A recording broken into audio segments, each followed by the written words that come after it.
Hello à tous, c'est Kazin, j'espère que vous allez bien et aujourd'hui petite vidéo pour te présenter un item de ma collection en CD et pour débuter cette série de vidéos j'avais envie de te montrer ce magnifique petit coffret tripack. Moi j'adore ce format là. Au final je trouve que ça rentre très bien dans une collection en CD. Presque s'ils n'avaient pas mis la tâche ici, parce que ça en fond c'était pour mettre dans les rayons, chose que tu verras plus trop maintenant parce que la mise en rayon est plus compliquée. À l'époque on était tranquille, à tel point tranquille que j'ai pu fouiller dans les rayons et choisir, pour pas toujours, mais quand j'avais l'occasion, l'illustration, 3 illustrations et identiques dans ma collection. Là tu t'aperçois qu'on a le Dracofeu devant, franchement ça c'est masterclass. J'adore. Alors évidemment si j'avais eu à droite et à gauche un Dracofeu aussi de plus, ça aurait été très sympa dans la collection. Moi j'aime bien les côtés un petit peu atypiques des items. Mais là, ne serait-ce d'avoir le Dracofeu, c'est la plus belle illustration de booster. D'ailleurs les autres illustrations, je les trouve pas exceptionnelles sur Destinée Radieuse. Donc magnifique illustration de Dracofeu, le plus beau en version Gigamax comme ça, c'est très beau, shiny évidemment, on est sur Destinée Radieuse donc les shiny sont mis à l'honneur. On a eu énormément de petits coffrets comme ça et je les trouve très esthétiques. Très esthétique et dans une collection en scellé, c'est magnifique. On a ici tout le doré avec différents Pokémon. On a du Métamorphe, du Lanceurien et ainsi de suite. On a même du Kyogre évidemment. En fait, on a certainement une partie des Pokémon, quoique non, même pas. J'allais dire une partie des Pokémon qui sont mis à l'honneur dans la série, mais pas que. En tous les cas, c'est super beau. C'est super joli. En plus, tu as un magnifique Dédenne dessiné sur le derrière de la boîte et puis tu as tout l'explicatif. Franchement, je trouve que en termes de collection en scellé, un item comme ça, c'est un 20 sur 20. Tellement il est super joli. Comme je t'ai dit, il y a eu énormément de variantes. Je les ai évidemment pas toutes dans la collection, mais je te présenterai dans l'ordre ou pas les différents que j'ai dans cette collection. Pins d'Eden, à l'époque ils te mettaient des petits pins. Là aussi, je trouve que c'est plutôt très sympa. Les pins sont plutôt de bonne facture et grands. Voilà, c'est pas toujours le cas. Et la petite carte holographique d'Eden, très bien aussi. Alors, il faut savoir que ces coffrets-là, tu pouvais les trouver de temps en temps. Moi, j'en ai eu la chance d'en avoir 2 dans ma collection avec 3 boosters identiques.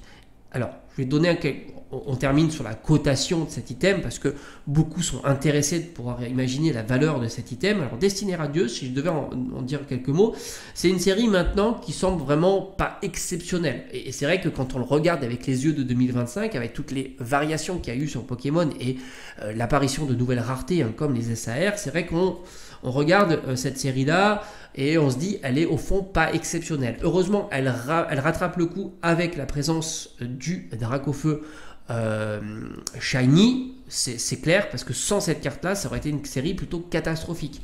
Même du côté des petits shiny, tu retrouves pas de Pokémon ultra populaires. Tu as uniquement Suicune qui lui aussi tracte un petit peu la popularité des petites shiny. Des full art shiny, c'est pareil, à part le low class et le Dracofeu, mais low class malgré tout n'est pas hyper populaire dans cette série là. Et les 2 Black Gold, Eternatus V et VMAX, elles aussi ne sont pas très recherchées. Par conséquent, c'est vrai que la série souffre un petit peu de sa notoriété de maintenant. Malgré tout, en scellé, c'est une très belle série. Et puis, il ne faut pas oublier qu'elle a été maintes fois reprintée ou réassorée, je ne sais pas. Mais il y a eu de la disponibilité. Principalement sous 2 formats. Le premier format, l'ETB, on a vu des ETB revenir, mais aussi le deuxième format, et là, tout le temps, régulièrement, c'est le coffret Pikachu V. Par conséquent, un petit coffret comme ça, c'est pas si commun que ça. Voilà, ce qui est commun dans cette série-là, Destinée Radieuse, on va dire globalement, le coffret Lanceurien et le coffret Nostanfer, ouais, je crois que c'est Nostanfer, et ETB, et évidemment, le plus populaire en termes de quantité, c'est le coffret Pikachu. Ça, j'ai envie de dire que c'est pas si commun et c'est pour ça que j'estimerais ce coffret aux alentours d'une cinquantaine, une soixantaine d'euros. Peut-être une soixantaine d'euros, malgré qu'il n'y ait que 3 boosters. Après, avec sa singularité de posséder 3 boosters identiques Dracofeu, là il y a une vraie plus-value évidemment pour les collectionneurs en scellé. C'est pas un item que tu as envie d'ouvrir parce que pour de l'ouverture c'est pas intéressant. On va plutôt aller sur des coffrets Pikachu V qui sont moins chers, moins onéreux. Et puis comme je t'ai dit, le fait que les cartes sont ultra bon marché, mais vraiment ultra, tu as une seule grosse carte qui est le Dracofeu, les autres sont vraiment ultra pas chers. Pour donner un ordre d'idée, tu as des full art shiny à 5 euros, peut-être même moins. Le côté scellé prend là tout son sens, évidemment. Et 3 boosters identiques, je pense qu'on est sur des coffrets à plus de 100 euros. Avec le Dracofeu qui est l'illustration tendance et qu'il sera toujours. Hein. T'imagines bien que, comme on a pu voir dans des séries antérieures, le Pokémon, quand il est, on va dire, beaucoup plus populaire que les autres, impacte grandement la valeur du scellé. Moi, dans tous les cas, j'ai envie de te dire, pour le scellé, c'est vraiment une top série. C'est un top item. J'aime énormément ce petit format. S'ils avaient mis ça en moins, ça aurait été encore mieux. Le côté scellage est plutôt assez robuste parce que c'est vrai que de temps en temps tu peux avoir des problèmes de scellage, ce qui est un petit peu dommage. De temps en temps tu as la colle qui sèche et du coup l'item s'ouvre. Là je pense que c'est plutôt robuste, tu vois, c'est quand même assez robuste. En tous les cas, ça c'est un coffret d'origine que j'ai acheté.